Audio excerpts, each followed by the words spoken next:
Ja, dit is my voorreg om vanmôre vir elkeen te groet in die wonderlike naam van ons Here Jesus Christus. En ek voel besonder vanmôre dankbaar en genadig van die Here om hier te wees. Vir u wat nou reeds weet, toe ek nou hier aankom, is die een kant van my motorfiets redelik nou beskadig deur 'n persoon wat baie vinnig by my verbygejaag het. En die een kant van die motorfiets nou redelik beskadig het. En ook my lyf so aan die regterhand en so aan. En dat ek nie geval het nie, van die motorfiets af baie spoed nie, is ek baie dankbaar dat hy nie omgerig het. So ek het regtig die voorreg vanmôre om hier te wees en die woord te bedien. En redelik nog een stuk te wees terwyl my binnekant redelik bewerig is, moet ek eerlik erken. Ons lees vanmôre saam uit Josua 20. En terwyl die woord van die Here voor ons oop is, kom ons bid net saam. Here, ons wil vir u baie dankie sê vir die voorreg van nog 'n nuwe dag wat u by ons lewens gevoeg het. Dankie Here dat ons vanmôre so hier as mekaar jou tweespit mekaar kan wees, ook hulle daar in liefde. Dankie vir u woord. Dankie vir u genade. En besonder vanmôre myself ervaar, dankie vir u beskerming. Die hand van beskerming. Dat ek vanmôre hier kan wees en nie in 'n hospitaal hê nie, of miskien nog erger. Kom seën u woord vanmôre. Kom breek dit oop in ons harte. En kom vul ons opnuut met verwondering met wie u is in u heerlikheid. Dankie dat ons dit mag vra in die kosbare naam, Here, van u seun, ons Here en Verlosser. Amen. Nou ja, ons lees daai eerste 9 verse saam van Josua hoofstuk 20 wat handel rondom die 6 vrystede vir onopsetlike doodslag, sê die opskrif daar. Die eerste 1-3 was hierdie kant van die Jordaan en die ander 3 was daai kant van die Jordaan om die Here Israel te kon almal by 'n vrystad redelik beskikbaar was vir iemand om daarna te vlug. Kom ons lees dit saam. En die Here het met Josua gespreek en gesê: Spreek met die kinders van Israel en sê: Wys die vrystrede vir julle aan waarvan ek deur die diens van Moses met julle gespreek het. Dat hy wat 'n doodslag begaan het, wat per ongeluk sonder opset 'n mens doodgeslaan het, daarheen kan vlug, sodat die vir julle kan dien as 'n toevlugsoord vanweë die bloedbreking. As hy dan na een van hierdie stede toe vlug en gaan staan by die ingang van die stadspoort en sy saak voor die ore van die oudstes van daardie stad meedeel, moet hulle hom by hulle in die stad opneem en aan hom plek gee, dat hy by hulle kan woon. En as die bloedbreker hom agterna jaag, mag hulle hom wat die doodslag begaan het, nie aan hom uitlewer nie, omdat hy sy naaste sonder opset doodgeslaan het, sonder dat hy hom gister en eergister vyhandig was. En hy moet in daardie stad bly, totdat hy voor die vergadering tereggestaan het, tot op die dood van die hoofpriester wat in die dae daar sal wees. Dan mag hy wat die doodslag begaan het, weer na sy stad en sy huis terugkeer, na die stad waar hy vandaan gevlug het. Daarom het hulle geheilig Kedes in Gilead, op die gebergte van Naftali, en Sichem, op die gebergte van Efraim, en Kiriat Arba, dit is Hebron, op die gebergte van Juda, en oorkant die Jordaan, oos van Jericho, het hulle afgestaan Beser in die woestyn, op die gelykveld in die stam van Ruben, en Ramot in Gilead, in die stam van Gad, en Golan in Besan, in die stam van Manasse.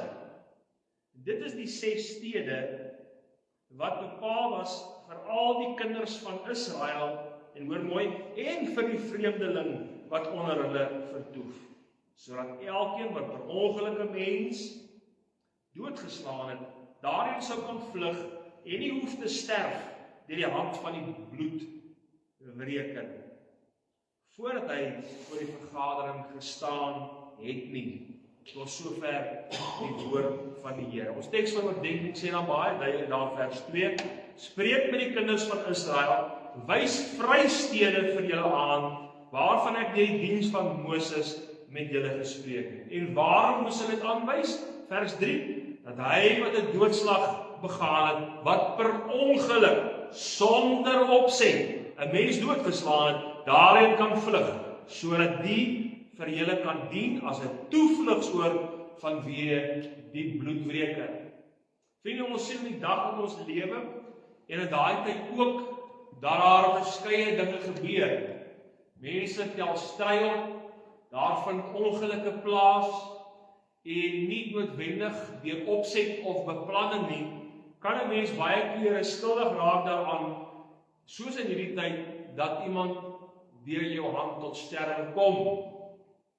Maar die vrystede is so ingerig, dat iemand dan per ongeluk, sonder dat hy 'n beplande moord of iets bepaal het, dan as sou iets kon gebeur, dat hy soek toe na een van die stede kon vlug, om daar dan sy saak voor die owerste te stel, en dan opgeneem te word in daardie stad, en veilig daar kon bly, so as die bloedwreker kom, en hy wou sy lewe neem, dat dit nie sou plaasvind. Verseker is dit so geloop, as hy daar voor die gereg verskyn het in daai Vrystaat, dat hy wel skuldig sou wees, dat hulle hom dan sou oorgelewer het aan die gereg, sodat daar nie die gereg in eie hande sou geneem word nie, soos deur die bloedwreker nie. Maar as hy dan bevind word, dat hy dan onskuldig was, sou hy dan opgeneem word in daai stad, en kon hy daar bly, tot en met die sterwe van die hoofpriester wat in sy tyd daar was. En dan kon hy terugkeer na sy familie, na sy vrou en sy kinders, of sy pa en ma, of wie ook al was. Nou hierdie tyd kon dan miskien 1, 2, 3 jaar wees, 5 jaar, dit kon 20 jaar wees. So alhoewel sy lewe gespaar is, sien ons, dat daar tog 'n prys betaal was. Jy sien, daar's altyd 'n prys om te betaal, as iemand sterf.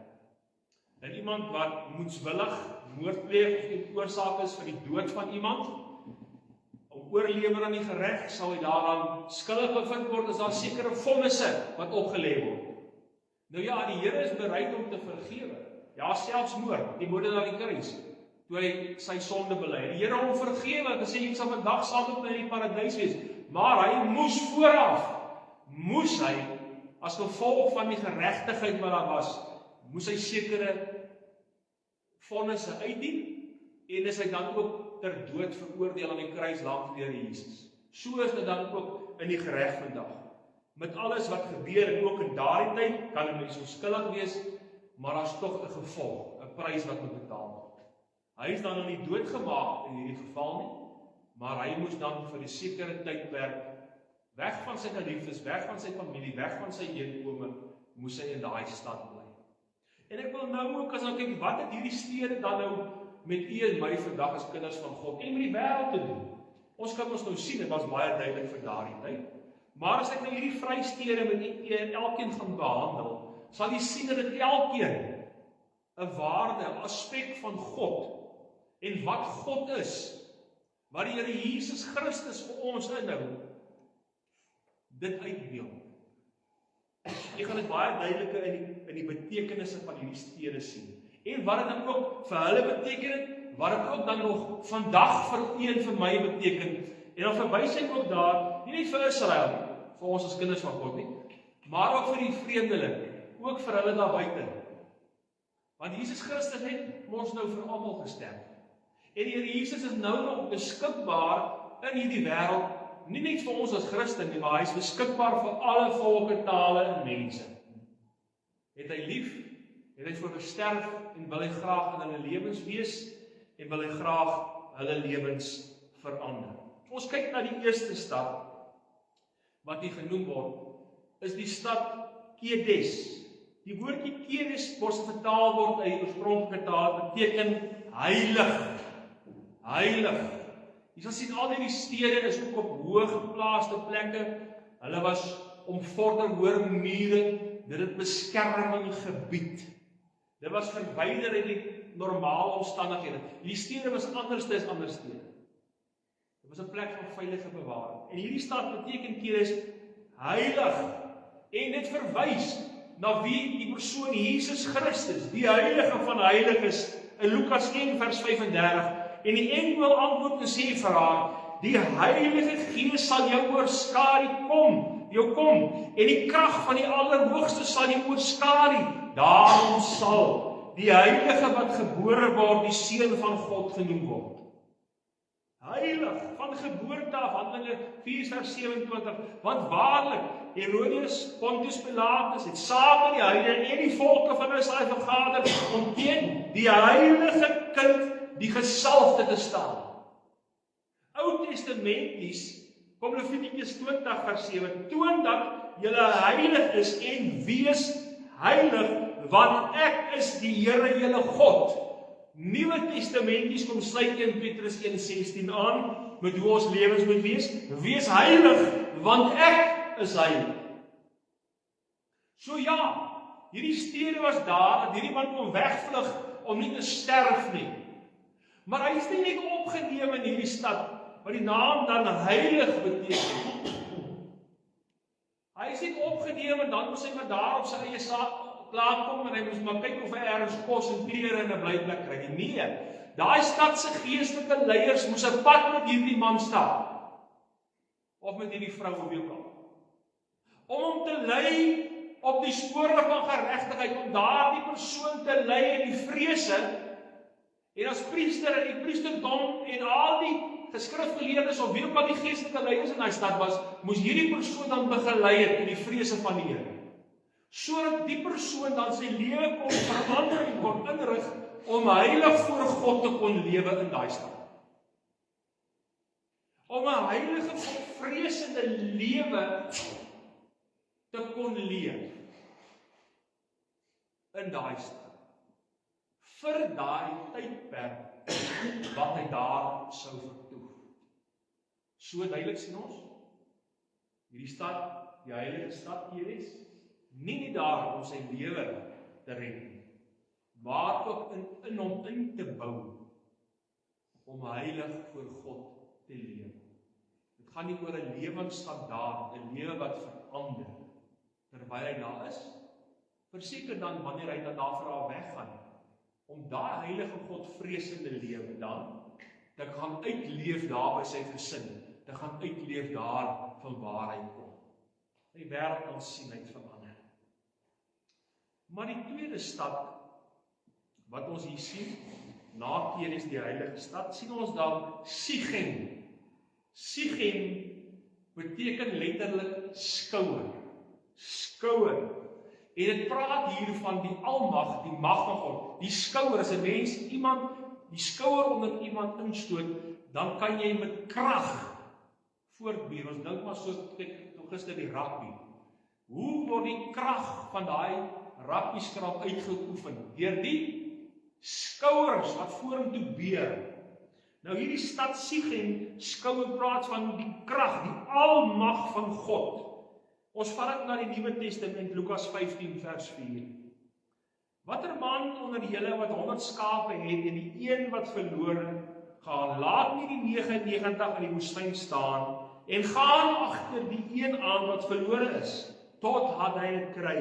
En hoor my, as hy dit gekry het, sit hy dit met blydskap op sy skouers. En as hy by die huis kom, roep hy sy vriende en bure bymekaar en sê, wees saam met my bly, want ek het my skaap gekry wat verlore is. Nou ja, dit in sigself getuig van die almag, die soekende krag van God, dat hy nooit die een sal agterlos, maar hy sal gaan waar ook al ons onsself bevind, waarop ons onsself in hierdie wêreld, waar ons miskien faal, waar ons miskien sondig, waar ons afdwaal van die pad van die Here, dat hy sal kom en ons kom soek en op sy skouers laai en ons sal terugneem waar ons hoort. Op sy skouers. En so moet dit ook vir u en vir my wees. Ons wil so baie praat van die probleme en die stryd van die wêreld. Wil God u en my skouer wees. Hy wil ons krag wees. Die Almagtige wat ons probleme op sy skouers dra. Ons is so maklik as ons probleme kry. As ons deur dinge gekonfronteer word, dan wil ons hierdie probleme nie goed op ons eie skouers. Ons sê baie keer, ag, my laste is te swaar vir my om te dra op my skouers. En hierdie staat kom sê, Siegem sê, God se skouer is daar. God wil ons laste dra. Hy wil u en my op sy skouers dra. 'n wonderlike verdere betekenis as mens dink in die skape. Gewoonlik in die ou dae het die herder voor die skape geloop. En die skape het agterna geloop. Soos vandag is dit alles aanjaag. Hulle het sy stem geken en het hom gevolg. Dit beteken as daai een sou wegraak, dan het hy eintlik nou stout gewees. Hy het nie geluister nie. Hy het afgedwaal, hy het sy eie pad gevolg, sy eie kop. En wat letterlik gebeur in daai tyd, die watter sou gaan soek het, die goeie herder. En as hy afgedwaalde skaap wat daar kopgeit nie geluister het en agter hom die wagter aangeloop het nie, dan baie keer het hy die been gebreek van die lam. En dan het hy die been gespalk en op sy skouer gedra. En vir daai tydperk, totdat daai been geheel is en die spalk weer afgehaal kan word, het hy dan daai skaap wat hy teruggekry het op sy skouers gedra. Wat gebeur dan in daai tyd? In daai tyd is hy die heeltyd naby op sy skouers. In daai tyd is hy die heeltyd, hoor hy die stem van die wagter in sy ore. En dit word gesê in daai tyd, as daai lam of daai skaap uiteindelik van die wagter se skouers afgehaal word, laat hy weer op sy eie kan beweeg, sal hy nooit weer afdwaal.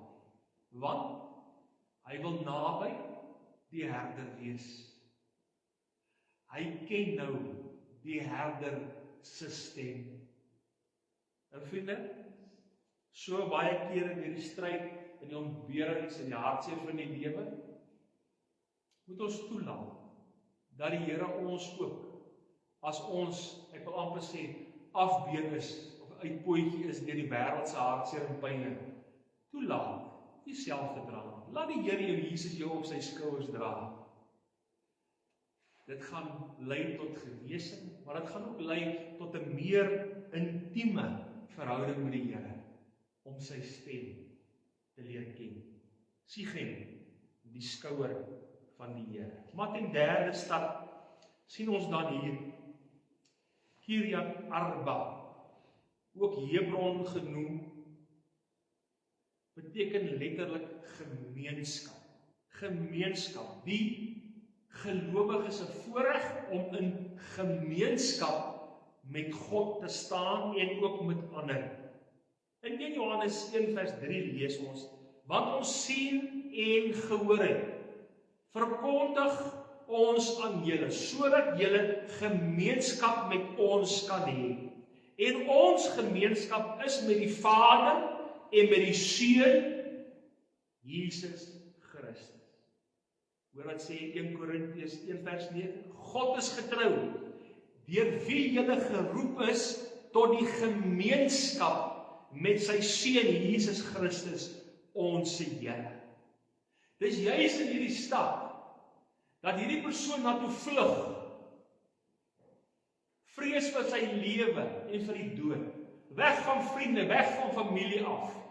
Ja, hulle lewe op in daai stad, gee vir hom verblyf, ja, kos en klere, maar vriende, hulle los hom nie net daar nie. Hulle het gemeenskap met hom. Gemeenskap praat van vriendskap. Dit praat van om dag vir dag met mekaar 'n pad te stap, om mekaar se laste te help dra. Saam te lag, saam te huil, saam die las en die leed van die lewe met mekaar te deel. Die wêreld sê ons mag nie in dieselfde juk as die ongelowige trek. Hoor mooi, 2 Korintiërs 6:14, moenie in dieselfde juk trek saam met die ongelowige nie. Want watter deelgenootskap het die geregtigheid met die ongeregtigheid? En watter gemeenskap het die lig met die duisternis? Efesiërs 5:11. En hou nie gemeenskap met die onvrugbare werke van die duisternis nie, maar bestraf dit liewe. Maar wat moet in jou en my lewe wees? 1 Johannes 1:7 sê, maar as ons in die lig wandel soos hy in die lig is, dan is ons gemeenskap met mekaar en die bloed van Jesus Christus, sy seun, reinig ons van alle sonde. Dis hierdie pad wat ons stap in gemeenskap met die Seun van God, waar ons wandel met Jesus, waar ons naby aan hom kom, dat ons gereinig word deur sy bloed van ons sonde en ons ongeregtigheid. En dit was dieselfde dan ook wat hierdie stad vir hierdie mens wat soek toe gevlug het vir ons bied. Hulle moet met hom gemeenskap gehou het, godsdienstige Christelike gemeenskap, waar hy in 'n verhouding met God en sy mense, sy ander kinders kon staan, waar hy God se liefde en ervaring, sy sorg deur hulle hand, die ander kinders van God kon ervaar. Om te ervaar, God is 'n God van gemeenskap. Hy wil met my 'n pad stap.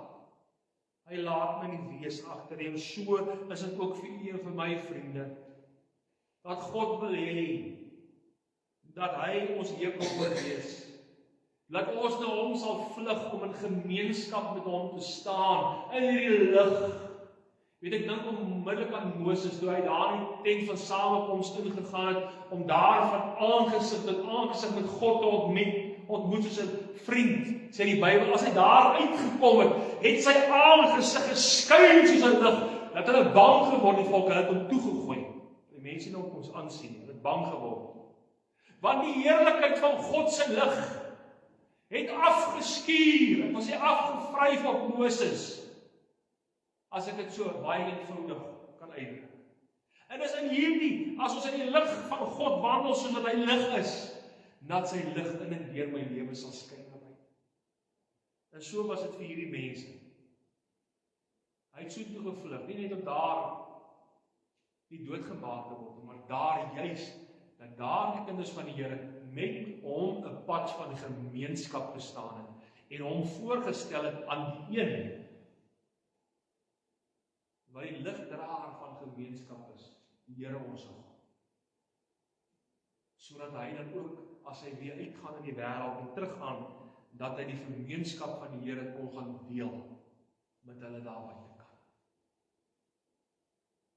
Ons, soos hulle, vlug vir die dood, en die voorreg om Kiryat Arba, die stad van gemeenskap, elke dag in ons stilte te kan invlug.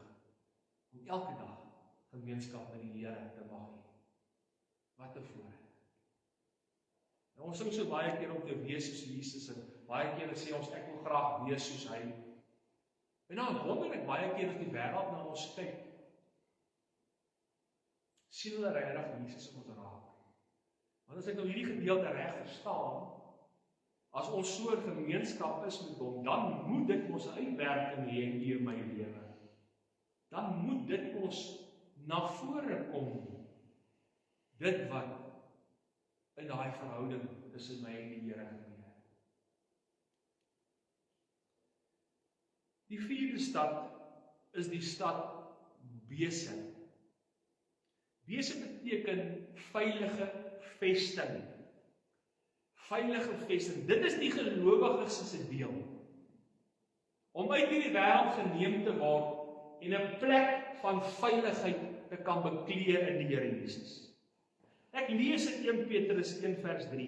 Geseën is die God en Vader van ons Here Jesus Christus, wat na sy groote barmhartigheid ons die wedergeboorte geskenk het, tot 'n lewende hoop deur die opstanding van Jesus Christus uit die dode, sodat ons 'n onverganklike en 'n onbesmette en 'n onverwelklike erfenis kan verkry, wat in die hemel bewaar is vir ons. En dan sluit 1 Petrus 1:5 aan, want in die krag van God bewaar word, deur die geloof tot die saligheid wat gereed is om geopenbaar te word in die laaste tyd, om veilig in die sterkte van God se hand. Veilig in die sterkte van God se hand. Ja, vriende van ons, sê Johannes 10 vers 28, as weergebore kinders van God in hierdie dag en tyd. As ek my waarlik bekeer tot God, as ek waarlik gered is deur die bloed van Jesus en hy skenk die wonderwerk van wedergeboorte, sê Johannes 10 vers 28, ek gee hulle die ewige lewe en hulle sal nooit verlore gaan tot in ewigheid nie. En niemand sal hulle uit my hand ruk nie. En dan bevestig hy in vers 29, my Vader wat hulle aan my gegee het, is groter as almal en niemand kan hulle in die hand van die Vader ruk nie. Dit weerspreek, dis een van baie, wat die vervalteorie wat verkondig word, weerspreek, dat ware weergebore kinders van God ongered kan word. Ja, jy kan verval, terugval in jou sondes, weer verkeerde dinge doen. 'n Kind van God is nie sondeloos volmaak. Maar, om te verval, weg te val en weer ongered te raak, nee, vriende. Ons is in sy hand. Ons is veilig. In hierdie stad besig. Dit is 'n veilige plek. Waar hierdie man in geloof na vlug, om te weet, daar is ek veilig. En as hy in daai stad is, en in daai stad saam met die ander leef, dan ervaar hy ook die veiligheid en die beskutting van daardie stad. Hy hoef nie meer te vrees vir sy lewe nie. Hy hoef nie te vrees vir die dood, vir die bloedwreker, dat daar sou inkom en hom sou doodmaak. Want hy is nou in 'n plek van veiligheid in hierdie stad. En so sê dit vir een van my as kinders van die Here ook, wat weergebore is deur die bloed van ons Here Jesus. Ons is nou nie net in Jesus se hand, maar in God se hand. Ons is op 'n plek van veiligheid. Ja, as ons sondig, dan moet ons teruggaan na die kruis, nie om gered te word nie, maar om daar vergifnis te kry van sonde wat miskien tussen my en God staan, of wat ek miskien weer gedoen het. Maar niks en niemand sal my daai plek, daai posisie van veiligheid my verwyder nie. Want Christus is my besig, my veilige vesting. Wat 'n wonderlike voorreg. Maar in die vierde en die voorlaaste plek, wil ek met u praat oor die stad Ramot. Ramot. Dit plek van die woord is 'n direk vertaal wat beteken dit verhewe. Om te verhoog. Hierdie stad was verhewe, was verhoog weg na 'n veilige plek. Verhewe, verhoog, weggeneem uit die wêreld se probleme, die bloedwreker wat my dood soek. Efesiërs 2 vers 5 Nuwe Testament, die sluit daarby aan en sê, ook toe ons dood was deur die misdade, is ons lewend gemaak saam met Christus, uit die genade is julle gered, sê Efesiërs 2:5. En saam is ons opgewek en saam te laat sit in die hemel met Christus. Sodat julle in die eeu wat kom kan betoon die uitnemende rykdom van sy genade in die goedertierenheid oor ons in Jesus Christus. En eendag, vriende, kom 1 Tessalonisense 4 vers 16 en sê, ja, daar kom 'n dag waar ons wat nou in die lewe is, en hulle wat al reeds voor ons, wat ons sal verhoog word om by hom te word, want die Here self, sê die woord daar, in 1 Tessalonisense 4:16, die Here self sal met die hemel neerdal, wat met 'n geroep, met 'n stem van 'n aartsengel, met die geklank van die basuin van God. En die wat in Christus gesterf het, sal eerste opstaan. Daarna sal ons wat in die lewe oorbly, saam met hulle die wolke weggevoer word, die Here tegemoet in die lig. En so sal ons altyd by hom wees. Ja, verhewe, weggeneem van hierdie wêreld in sy liefde. En so was hierdie verhewe stad letterlik vir daai vlugteling, is hy weggeneem daar in die wêreld en hy's verhoog, 'n verhewe stad, om hy afvlug. Om weg te kom vlug van die hartseer en die pyn en van die bloedbreker wat sy lewe gesoek. En hy's verhoog bokant die wêreld in die ellende van die wêreld in daardie tyd. En kon hy veilig wees. En vriende, so sal die Here Jesus is elke dag op ons stad remond. Geestelik. Moet ons toelaat dat die Here ons te midde van ons hartseer en pyn en ellende. Laat hy ons verwyder van die wêreld. Ons is nie meer van hierdie wêreld nie. Ons moet nog in hierdie wêreld lewe, verseker, maar ons is nie meer van hierdie wêreld nie. Daarom kan ons eerlik die Here vertrou. Verwyder my gesindheid. Nie om skyn heilig te dink is beter as iemand nie, maar dat ek myself verhewe, verhoog uit hierdie wêreld om weg van die sonde wat ons wil ondertoe trek te kan beweeg. Dat ons verhewe in die teenwoordigheid van God, weg van die wêreld wat ons wil ondertrek, kan beweeg. En dan verder, met die geloofsoog, om te weet, daar kom 'n dag, dat ons vir altyd en vir ewig sal verhoog word, na 'n heerlike stad, om ewig by God te wees. Weg van alle hartseer en pyn, ja, elke traan sal afgedroog word deur Jesus self.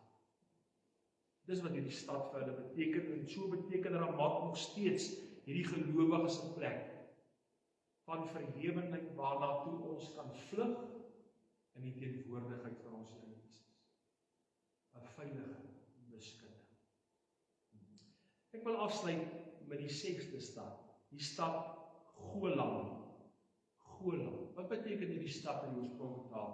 Dit beteken gelukkig. Gelukkig. Dit is 'n toestand, as ons dit deurtrek na ons, dat 'n toestand wat ons as gelowige in kan verkeer. 'n plek van gelukkigheid. En hoe kry 'n mens geluk? Hoe word dit deel van my lewe? Kom ons lees Nuwe Testament, Filippense 4 vers 1. Daarom, my geliefde broeders, na wie ek ook verlang, my blydskap en kroon, staan so vas in die Here, geliefdes, om vas te staan in die Here, om saam met ander die Here te dien, is 'n plek van blydskap, 'n toestand waar ek as gelowige gelukkig kan verkeer. Jakobus 1:25, maar hy wat diep insien in die volmaakte wet van die waarheid en die vryheid wat daarby, hy sal, omdat hy nie 'n vergeetachtige hoorder is nie, maar 'n dader van die werk, gelukkig wees in wat hy doen. Ons moet toepas dit wat ons lees. Ons moet nie net hier sit en hoor wat die Here sê.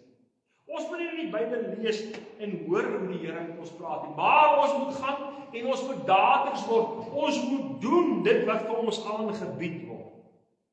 Hierdie vreugde wat van ons voorgehou word,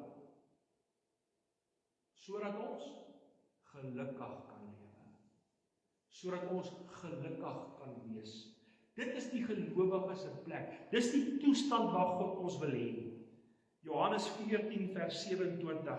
Hy sê vrede. Vrede laat ek vir julle na. My vrede gee ek aan julle. Nie soos die wêreld gee nie, gee ek aan julle nie. Laat julle harte nie ontstel word en bang wees nie. Dit het ek vir julle gesê, dat julle my vrede kan hê. In die wêreld sal julle verdrukking hê. Maar hou goeie moed. Ek het die wêreld oorwin. Jesus het die wêreld oorwin. En daarom kon daai mense na Golan vlug, om daarom in daai stad nie net hulle lewe kon gered word nie, maar hulle daar ook gelukkig kon lewe. Maar wat ons het voor die begin gesê, van hulle, as die priester binne 'n jaar doodgaan, kon hy binne 'n jaar teruggaan na sy familie en sy vriende. Maar baie van hulle was in 5, 10, miskien in 20 jaar, miskien baie langer daar bly. Maar in daardie tyd, deur al die dinge, die stad Golan ook vir hulle 'n plek van gelukheid gegee, waar hulle in vrede kon lewe met hulle medemens, waar hulle dan ook gelukkig kon wees. Want dis wat God vir elkeen van ons as sy kinders wil hê, dat ons gelukkig moet wees. So hy kom daar in Golan, te midde van sy omstandighede, te midde dat hy weg is van sy geliefdes, kon hy waarlik gelukkig wees.